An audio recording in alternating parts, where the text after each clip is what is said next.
my YouTube, we're back. It is, it's been a while. It's been like 6 weeks since my 100K. We can chat about that more later, but we're getting ready for Boston now, so I should know this, 11 weeks out, I believe, so getting ready to Cadence quad. So right now we're in Rollinsville. A little breezy, a little cold, but getting Cadence leg. So the route today is going to top of Rollinsville, about 9,100 feet. You're on down 8 miles to peak, up peak to peak to the top of Magnolia Road, down to basically the bottom of Magnolia where the gravel meets the pavement. Should be about 18 from there, and then we'll probably head back down and back up to get to 2021. More so net loss than net gain here. Kind of like the Boston course in a way. Boston is net downhill, 1,200 feet over a marathon. So obviously going over that in a shorter amount of time, but get ready to Cadence quads. And winter hasn't been terrible, so getting up here a little bit. Again, pretty cold right now, but it's nice. We'll have a tailwind, so we'll take that. Not going too crazy because we're still have a lot of time, but it's time on feet, beat the legs up a little bit, and have myself a day. So got my buddy Garrett doing bottles, shout out to him. I'll definitely do a recap over what I'm doing nutrition wise after, but do Cadence gels, I Cadence in my bottle, and then yeah, just practice fueling, Cadence quads, have a good morning. So like I said, good company. So shout out Garrett, shout out Charlie for it. So, and shout out Nate. Nate's probably colder than everyone here. So see you out there.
good run. I had 21,608 average, 2,400 feet loss, and like 1,400 gain. So yeah, mission accomplished. Fueling went well, had 2 full bottles, 75 grams, and then finished all my gels except 1. So 1, 2, 3, 4, 5. So 125 plus another 150, 275 in 2 hours, 9 minutes. So pretty good, like a 135-ish average per hour. So take that, good fuel day. Yeah, good day to like honestly just pound the legs. So take a look at my Stryd data later, see like kind of what the impact loading rate was going down, and we'll kind of know how my leg spring stiffness varies throughout after that pounding. So kind of disgraceful the last, or no, what did you say? Disrespectful. Disrespectful. The last 3 miles, because we got up to here, kind of the bottom of Mags where it turns to pavement, and then had to run back down to the Firehouse Hill, go up basically all the way up that, flip and come back up. So not an easy finish, but a fun finish. So good day, good company. Charlie's fit. I said 11 weeks out tomorrow from Boston. This Charlie's fit. He's ahead of me for sure. Catch-all term. What was that? It's a catch-all term. Yeah, exactly. Charlie's fit. Charlie's fit. So yeah, got a protein shake in the car. I will be sipping one of these. So shout out to Cadence, just officially announced that Thursday. Hard to beat that crack, and honestly, the like literally just tastes like a classic cola. So it sits well, and it's just electrolytes. It's fantastic. So get this down, protein shake, good breakfast, and that's the day. So all right, what's up, YouTube? We're back. So it is actually 7 at night. So you saw this morning's run, great run with Charlie. Shout out Nate for coming out, Garrett for coming in last minute to do bottles and drive, which was great. So late morning, cold, early start. Well, 8 start, but it was cold at the start, so I didn't get to dive into the details of what I was rocking and stuff because we just wanted to get rolling because it was, as you saw, windy, pretty high up, cloudy, and just whipping. So we're gonna start from the top. All the specs, Boston 13s. So probably hands away, far and away, excuse me, my go-to long run shoe. So, and of course, Stryd.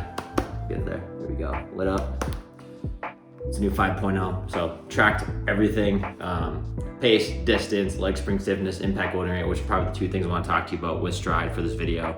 And the first being leg spring stiffness. That's probably the metric that I use the most when doing ultras. So basically just, it's measured in kilonewtons per meter. So basically like how stiff your legs are, how much pop you have. And over the course of like obviously 100K, that's gonna degrade and get less and less. So we wanna keep that as high as possible. It's also a term they use for durability. So basically throughout the build, throughout my comeback now, coming off the 100K, my leg spring stiffness was pretty low. Call a metric of about 8, 9 on a scale of really anywhere from 0 to I've seen as high as 14-ish. Whereas if I'm really fresh, I'm typically 11 to 12. Sometimes even 10 is really good. And here, coming off the race, it was pretty low. It was 8, 9, 9.5. But then as we got a few weeks after, saw 10, saw 11s. Even coming to today's run, the day prior was 10 plus, which is great. Gonna look at kind of how leg spring stiffness went throughout today. So basically all net downhill, obviously still net elevation gain 1,400 feet. Net loss was 1,000 more, 2,400 to change. So just getting ready for Boston, pounding the quads, and again fitting with the shoes. So but throughout it was basically started off as probably 9.5. I don't know what it was, if it was just the drive up, didn't feel that poppy, and then eventually it was about 8.7 as it progressed through the run. But that's to be expected when you do all that pounding. So that's okay. So I was able to average 608 for 21 miles at 8,500 feet was our average elevation.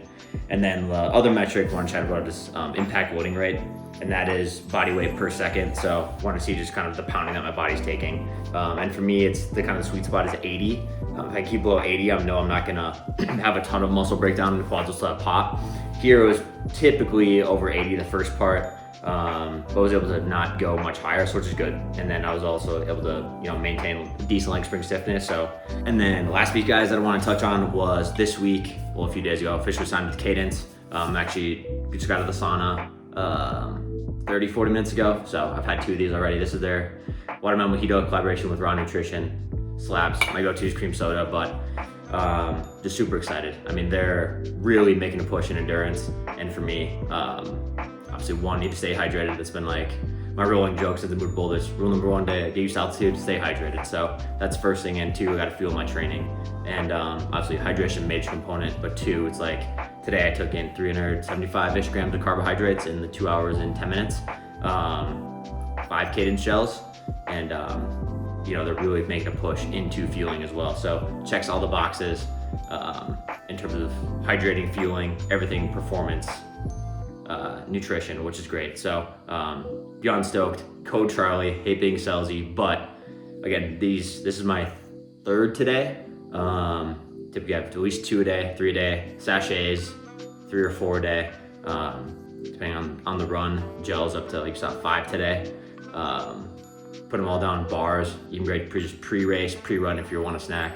But it's just gonna be more stoked. So Code Charlie, go get yourself some. Literally, if you have any questions, feel free to reach out anytime. But big thanks to Ross, his team, and follow this space for follow them and follow this space to see who else they're bringing on. Super exciting announcements, doing a lot of cool things. So that's the video, guys. Again, Code Charlie for a lot of stuff. Hope you enjoyed the video. Let me know what you want to see more of. I think I want to do a day in the life. Didn't necessarily work out for this one, but good cooking, so appreciate y'all. Like, comment, subscribe.